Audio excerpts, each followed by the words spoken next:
Fanatec users now have a lot of choice when it comes to replacing the grips on their formula rims.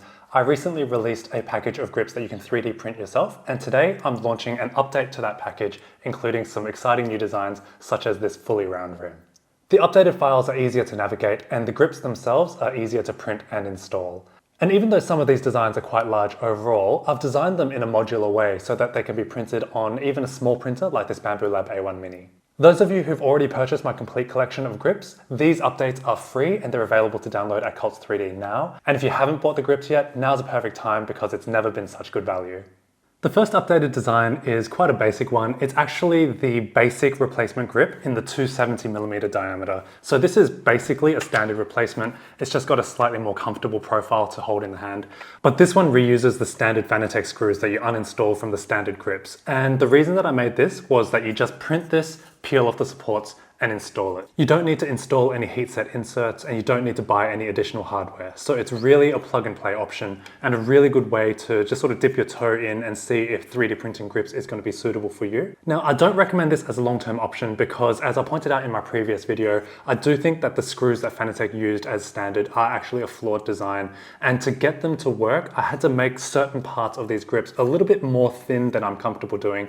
And I suspect that over time, parts of these replacement grips will fracture in the exact same way that the standard Fanatec grips do. I think using the standard screws is definitely a compromise, but it is an option and it makes things a lot easier for you if you just want to give it a try. Next up, we have a small redesign of the 290mm grips. This is actually the standard 290, and this is what I'm calling the 290 XL. So they still use the same rear 290mm grip, but the front on the XL is 3.5mm deeper, which creates a slightly fuller feeling in the hand, which I think will be more comfortable for those of you out there with larger hands. Now, I've rolled out my 290 XL across my entire grip range that I discussed in my last video, so you'll be able to use the 290 XL on the closed grips as well as the logo plate designs. Now, just a little reminder, there's a couple of ways that you can buy these grips. You can either get the basic grips only in the individual sizes. So from $10, you can get these basic grips, and the 290, which includes both the 290 and the 290 XL, goes for $15, and it includes the shift paddle extensions as well. And I think for 15 bucks, it is the most economical way to get a 290mm rim mod on your formula rim. But for $35, you can get my complete collection, which includes every single grip that's available in all the sizes available, and I'm about to show you some of the really exciting designs. This is the GT3 wheel upgrade, and this is built on the foundations of the 280 and 290 XL grip designs. And this one in particular is based on my closed design that bolts into the center hub of the wheel and converts my open bottom wheel into a closed bottom. But if you have a closed bottom wheel already, or if you feel like this is too much color, then I've made an open version as well to give you more options. I've made the front frame compatible with the standard rear grips if you happen to have them installed already. You just need to fit this bar to the back to complete the rim. If the seam underneath the standard grips is a bit uncomfortable, then of course there are dedicated rear grips for the GT3 wheel design. The D-bottom rim builds on the concept of the GT3 rim, but makes the bottom part of the rim a bit more usable because it moves it a bit further away from the main body of the formula rim. And this can be printed in one piece, but if you do have a smaller printer, I do have a design that's split down the middle so that you can print on even the smallest printers out there. If you do print the front in two pieces, it does mean that the seam lines up exactly with the seam of the rear grips behind it. So to create some stiffness in that scenario, I've designed a little joiner piece that joins the left and the right together to give the whole rim some additional stiffness, even if the front is printed in two parts. It was a natural progression then to close up the top, and that leads us to our full closed D-shaped rim. And you can see that this one is the open design, so it doesn't bolt onto the center hub of the wheel. And this one presented a couple of interesting design challenges. One, because we need the top of the rim to be supported and stiff, the only way to get it is from the outside of the rim itself. You can't actually bolt through the center of the hub. And so that meant that I had to base this off the 280mm design because the 270mm width just doesn't have enough meat on the outside to give the top enough support. And on the topic of support, the path of the circular rim goes right through the circle and triangle buttons here. And to help get as much stiffness as possible, I did run a piece of the rim through between those buttons. And it took a little bit of trial and error to get the cutouts right around those buttons, but it was worth it in the end because I did end up with quite a stiff design. And that brings us to the fully round rim mod, which I think is really awesome. I never thought that my formula rim would be a round rim one day, but because my Simagic GT Neo is coming soon, I figured I wouldn't be using this as a formula rim much anymore, and so this mod is just perfect. And this rim works really well for rally and drift, and just like with the GT3 and D-shaped wheels, this front is compatible with the standard 280mm rear grips. You just have to fit that little adapter plate along the back to give you that round rim feel. And of course that does result in an extra seam, which I don't think feels very nice for a round rim where you want a really consistent feel around the rim. So for that reason, I do recommend to use the dedicated rear grip. And if we look at the top plate along the back here, we minimize the size of the seam as much as possible. And the end result is a very usable round rim. And some of you guys had questions about how centered the wheel is. And here's a little clip of me spinning the wheel on the DD1, and you can see it's pretty perfectly centered. So this is a design that I'm pretty proud of. It really introduces new functionality to the Formula V2 that I didn't know that it had. One point about this rim, the full round and also the D-shaped round wheel that I showed you before, they can only be printed in one piece, so you will need a larger printer. The fact that you need that extra stiffness from the top going around to the sides here is the reason you need to print this in one piece. I did make an open top version of this rim, which has the round bottom, and just like the GT3 and D-shaped rims, that can be split in the middle to be printed in two pieces on a smaller printer as well. So aside from me developing these designs, some of you guys out there have been doing some really cool things with my grips. Gary has experimented with a layer change mid-print, so it's PLA on the bottom and then TPU for the outermost parts of the grips to give a bit of a softer feel. And he reports that that's working pretty well. It's something I haven't tested yet, but I thought that was pretty innovative. And Drew has sent me photos of his 290mm grips wrapped in handlebar tape, which looks pretty chunky and cool. And Raphael has started modifying one of my grips to accept a leather wrap as well. So that's really exciting. When I designed these grips, I intended for them to be solid plastic, but it's really awesome to see people like Raphael taking it to the next level and incorporating an inset for a fabric wrap, which some of you may prefer. Okay, let's talk about how to navigate the files once you've downloaded them from Cults 3D. And what I didn't want to do was give you guys just a folder full of STLs that you have to navigate yourself, because this is what that would look like. This is all of the files in the download package, and it's just difficult to know where to start. So what I've done is I've arranged them into what I think is a very natural way to approach it. This is what you'll see when you unzip the download package. So we have a little README which will help guide you through the process, and a couple of guide photos that are just like a little quick reference for what to do with the front and the rear grips. But once we actually open up the project files, we have the 270mm grips that reuse the Fanatec screws. We have the classic grips, which are what I covered in my previous video. And we've got the GT3, the D, and the round wheels, which we spoke about in this video. In addition to that, we have the trophies that let you preview the shape of the grips, and also all of the legacy files from my previous design revision, which I don't recommend, but I do include in the download package in case you want to use it for some reason.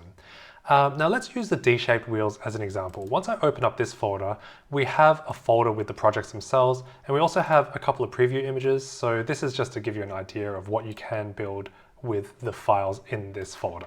So let's go into the folder, and we've got the raw STLs here in case you want to open them and manipulate them yourself in your slicer of choice. But I have these Orca Slicer project files for mini printers like an A1 Mini, standard printers like an Ender 3, and large printers like a Neptune 3 Plus. So let's go ahead and open the mini printer project, and you'll see we're using Orca Slicer 2.0. We'll open it as a project, and it's already set up for a Bambu Lab A1 Mini. And I'm not sure why, but these two plates always have the grips off the plate, even though I move them into the appropriate area. When I save and exit, for some reason, they're always off. But it's pretty straightforward for you guys to move that where you need to. So you'll see that we have the front grips, and if you want to use the dedicated rear grips for this design, we also have them here. And you can see that these have the little notch in the grip for this little joiner piece to sit in there. And that's going to prevent the fact that there's a seam here and a seam here at the front and the back from causing any flex issues. It's actually going to tie everything together. So of course you'll need to make changes to the filament profile and also your print profile. I've set some pretty good defaults, which I think will work for most of you. which is 4 walls, 4 top, 4 bottom, and 20% infill. I do find having the extra wall thickness helps, especially with some of these mounting holes. If you may want to drill them out for some reason, then having the extra thickness helps a lot. But certainly, and I went through this in the last video, you want to tune your support settings. The top Z distance and the support object XY distance in particular, I think need tweaking to your own printer to make sure that this goes smoothly, because if you don't have the support settings right, then the supports just fuse to your print and it's not fun to try to build a grip when that happens. So that's with the small printer. We'll go ahead and we'll close that. Let's open up the project file for the standard printer and we'll see that it's the same files, but because the print bed on an Ender 3 is a little bit bigger, then you can see that we can actually put both of the front grips and both of the rear grips on the same print job. Of course, it's completely up to you if you want to move them onto a separate print bed, if you would rather not print two at a time. Perhaps you're still dialing in some of your settings, but exactly the same. Make sure you set the appropriate printer and filament settings and away you go. Now, if we go to the large printer project, this is going to look a little bit different because we now have some of the designs that don't fit on the smaller printers. So we can see we have the one-piece open top design, and we've also got the fully enclosed, reinforced and empty wheel designs there as well. And one thing I want to point out is that these rear grips don't have the notch cut out of them because the front grips are one piece, so you don't need that separate joiner piece. That's why I've got these set up in the large printer project file. We've also got this which goes behind the top of the round part of these rims. So of course that was never going to be needed for the small and standard size printers because you can't print these anyway. Now I wanted to point out with these round rims, I've put these object modifiers here and these are forcing 100% infill in these areas, and that's going to be really important to stiffen up this area so that the top of the wheel doesn't wobble. And I'll show you what that looks like once I slice the plate. Here we go. So we can see that we have the supports on the print bed highlighted in green. And if we actually go through the middle of the print, we can see that we've got our 20% gyroid infill through most of the grip, but around this area where it's very thin and we need as much stiffness as possible, we've got that set to 100% infill. So that's something that I found helped produce a more predictable and strong rim. Now let's get out of the large printer file. Let's go back into the mini printer, because you can, of course, open up the smaller printer project and change the printer to a larger print bed.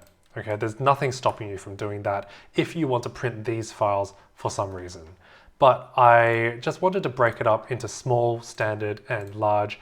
I think that's the way that most of you guys will operate if you have printers of those sizes.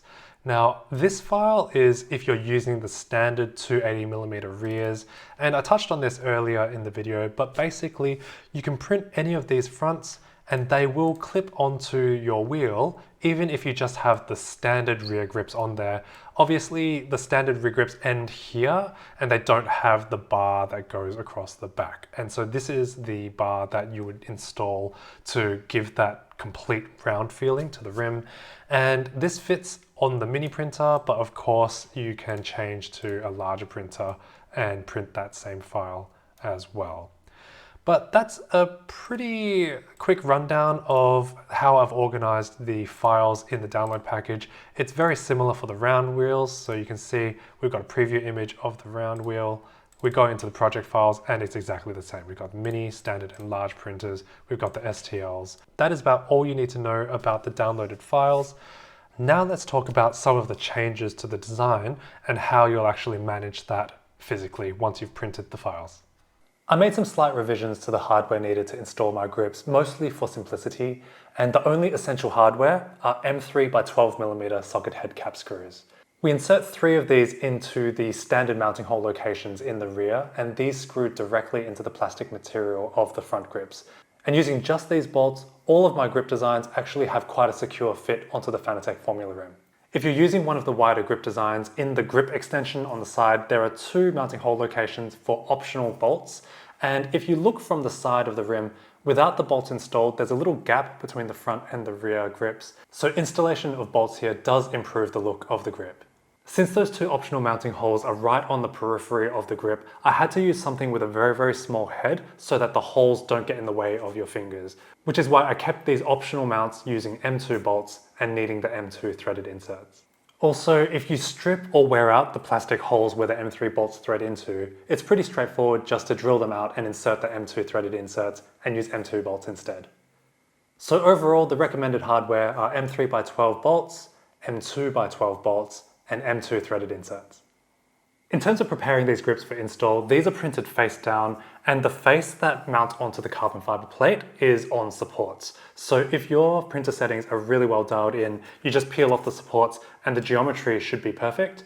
But if your support settings are a little bit imperfect, then what happens is the holes which are printed on the support surface can be a little bit distorted. So for the rear grips, what we want is for an M3 bolt to pass cleanly through each of these 5 holes. And if you find that M3 bolts are not passing through cleanly, just get a 3mm drill bit and pass that through the opening of each of those holes and then test with a bolt and make sure it slides through cleanly. For the front grips, it's similar. The only difference is we want the M3 bolts to actually tap and engage the plastic rather than slide through freely. So the same deal with the 3 mounting points here, you want to use a 2.5mm drill bit, and that just in the outer edges there can tidy up the surface, and you'll find that the bolts screw through without any issue. After that's been taken care of, we will embed M3 bolts into these 2 holes just like we did with the previous design, and if you're using them, M2 threaded inserts into these 2 outer holes. And that's it, your grips are ready to install, and a guide for disassembling and reassembling your Fanatec formula wheel are in my previous video, which I'll link here. So that gets you up to speed with the latest developments with my Fanatec formula rim upgrades, and I'm so grateful to the people who have shown their support and bought the grips from me already. And thank you so much for everyone who left comments. These designs wouldn't exist if I didn't have some of the feedback that you guys sent me. I was pretty happy with the grips that I designed last time because they fulfilled my personal needs at the time, but being set the challenge to convert the formula rim into a round rim, which came in the comments in the last video, it led to this, and I think that it makes my complete collection of grips a much better value proposition than it was before. I thought it was pretty good value before, but it's just insane now. For $35, you can convert your Fanatec formula rim into so many different rims with different personalities, and I think it's a lot of fun to make these conversions, and I hope that you guys have fun with it too. So as always, please leave a comment, like, and subscribe, and I'll see you guys in the next video. Thank you.